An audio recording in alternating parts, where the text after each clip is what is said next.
नमस्कार, Okinawa presents champions की जंग में आपका स्वागत है। आपके साथ मैं हूं मोनू चहल और हमारे साथ अखिल भी है। मुस्कुराता हुआ चेहरा इनका, क्योंकि चेन्नई सुपर किंग्स ने आईपीएल 2024 का पहला मुकाबला जीत लिया है और रॉयल चैलेंजर्स बेंगलोर को जो मजबूत दिखाई दे रही थी सीजन, उसको 6 विकेट से हराया अखिल जी। और एक तरफा मुकाबला ये लगा था कि यार कहीं ना कहीं चेन्नई फंस तो नहीं जाएगा, लेकिन उसके बाद सीएसके के पास शिवम दुबे नाम का तूफानी बैट्समैन जो आज एज ए इंपैक्ट प्लेयर खेला और क्या खूब खेला, सिंगल हैंडली उन्होंने मैच निकाल दिया लास्ट में आकर। और अखिल जी, ये पहली हार आरसीबी की एक बार फिर से, कैसे देखते हैं इस हार को आप? मोनू, शुरुआती हार के साथ हुई है आरसीबी की, और यार मैं तो टॉस के समय पे भी कहा था, प्रीव्यू में भी कहा था, पहले से ही कह रहा था कि यार आरसीबी चपॉक में नहीं जीत पाएगी।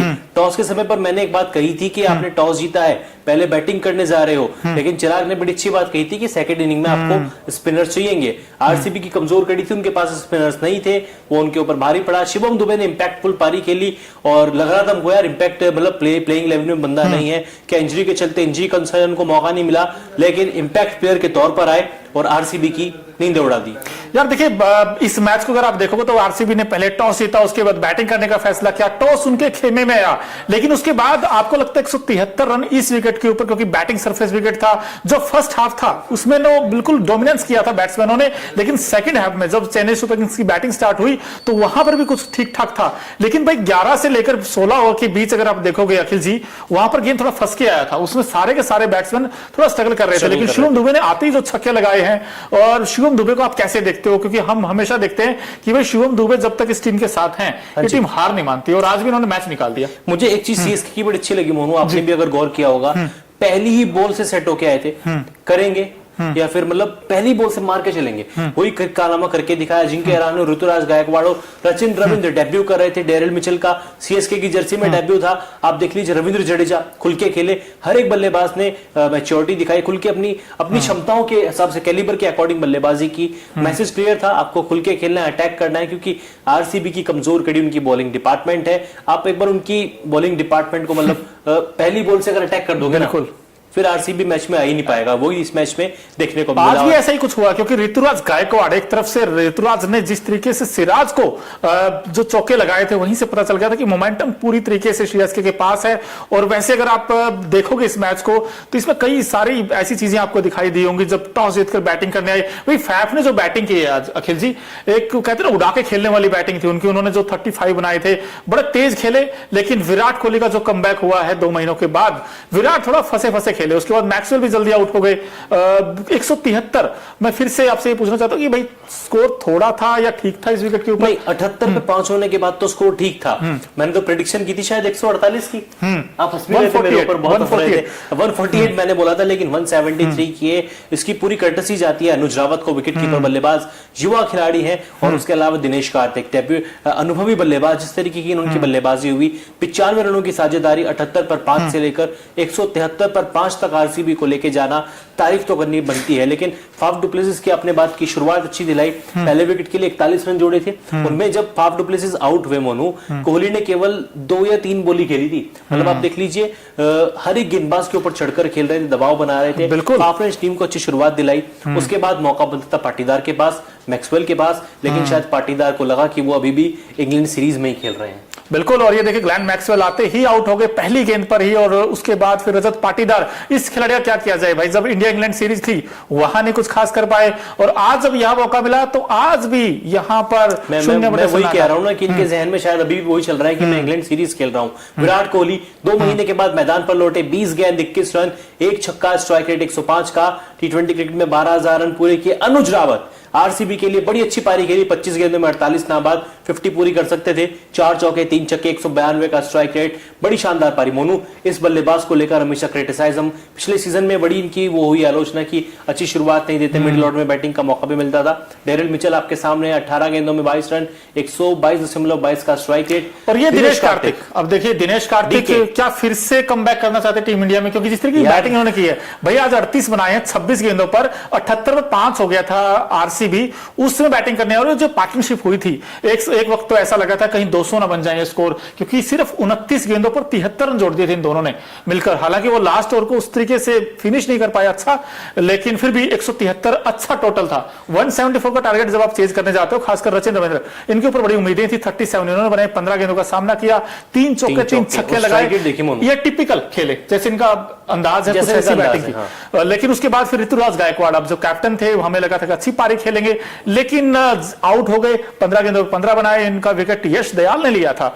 अब 3 चौके इन्होंने जरूर लगाए, लेकिन अजिंक्य रहाणे फिर से अजिंक्य रहाणे चमके हैं। 37 बनाए 15 गेंदों पर। ये एक अच्छी नॉक थी, एक कैमियो इनिंग कह लीजिए 37 की, लेकिन ये बड़ी यूजफुल नॉक थी। कैमियो इनिंग आपने सही कहा, कैमियो इनिंग आप कहेंगे 15 गेंदों में 37 रन, एक अच्छी पारी, एक अच्छे समय पर ये पारी है, क्योंकि पावर प्ले में बल्लेबाजी करने आ गए थे और जानते थे कि जो मैसेज इनको दिया गया था कि आपको खुल के खेलना है। रणजी में फॉर्म तलाश रहे थे, बिल्कुल फॉर्म में नहीं थे, लेकिन आज आईपीएल शुरू हुआ और दिखा दिया कि या T20 क्रिकेट में रहाणे से बढ़िया बल्लेबाज कोई नहीं है, क्योंकि जिस तरीके की बल्लेबाजी पिछले 2-3 सालों से रहाणे करते आ रहे हैं, काबिले तारीफ है। बिल्कुल काबिले तारीफ है। अगर वैसे भी अगर देखा जाए इस मैच में, तो भाई 2-3 बड़ी इंपॉर्टेंट आपको नॉक्स देखने को मिली हैं। चाहे आरसीबी की टीम की बात करें, सीएसके की बात करें, भाई सीएसके में जो ऊपर का टॉप ऑर्डर था, हमें लगा डेवन कॉनवे का वो कमी खली नहीं दी मेरे ख्याल से, क्योंकि जिस तरीके से रचिन रविंद्रा ने, फिर रचिन रविंद्रा को कैसे देखते हैं आप, क्योंकि ओपन जब लेफ्ट राइट कॉम्बिनेशन के पास है ऋतुराज और रचिन रविंद्र, अब तो यही रहेगा मेरे ख्याल से सेटल। अजिंक्य रहाणे नंबर 3 ही खेलेंगे। रहाणे ने कुछ गलत नहीं किया, आज अच्छी बैटिंग की है।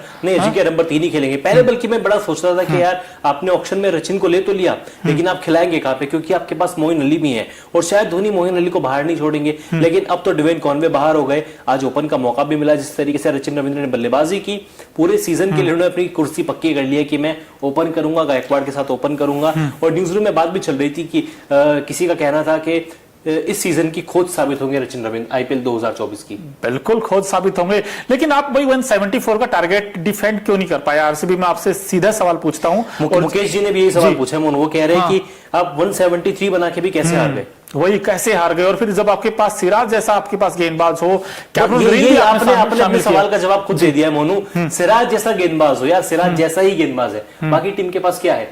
यश दयाल को आप इंपैक्ट प्लेयर के तौर पर लेके आए, जबकि आपको पता है कि उनकी हिस्ट्री कैसी रही है।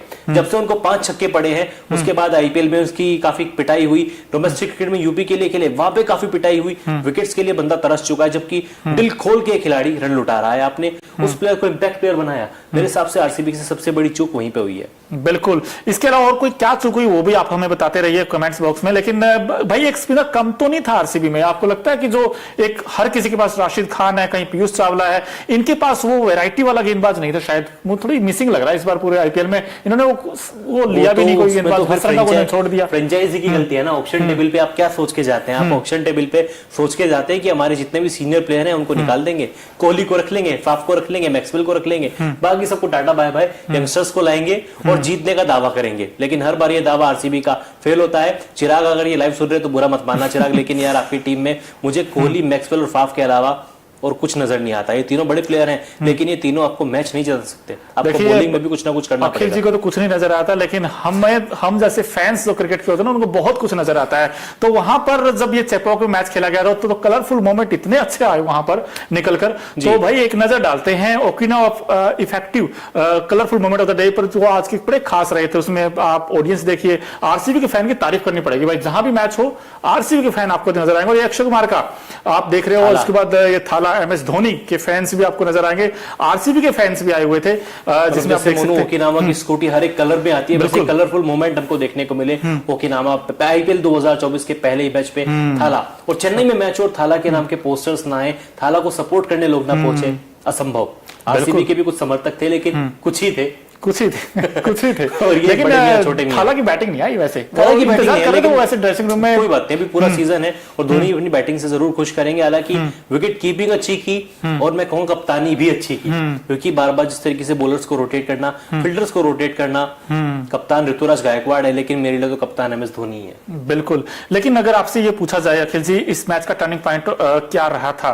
क्योंकि एक वो उस समय जब मोमेंटम उनके साथ था, 78-5 होने के बाद वो जिस तरीके से 173 सेंचुरी तक लेके गए, वो अच्छा नॉक थी, फिनिश अच्छा किया। लेकिन सीएसके के लिए turning point of the match क्या रहा आपको लगता है? सीएसके के लिए तो नहीं मिली, लेकिन आरसीबी की हार का टर्निंग पॉइंट मोनू मेरे हिसाब से 110 पर जब 4 थे, जब आपकी टीम स्ट्रगल कर रही थी, 13 ओवर खत्म हो चुके थे, आपने मयंक डागर के ओवर पूरे क्यों नहीं कराए? 9-10वें ओवर के बाद आरसीबी ने मयंक डागर को बॉलिंग क्यों नहीं दी, जबकि 2 ओवर में काफी कंजूस बॉलिंग की, केवल 6 रन दिए, विकेट उनको नहीं मिला, लेकिन आपको शायद मयंक डागर को बॉलिंग करानी चाहिए थी।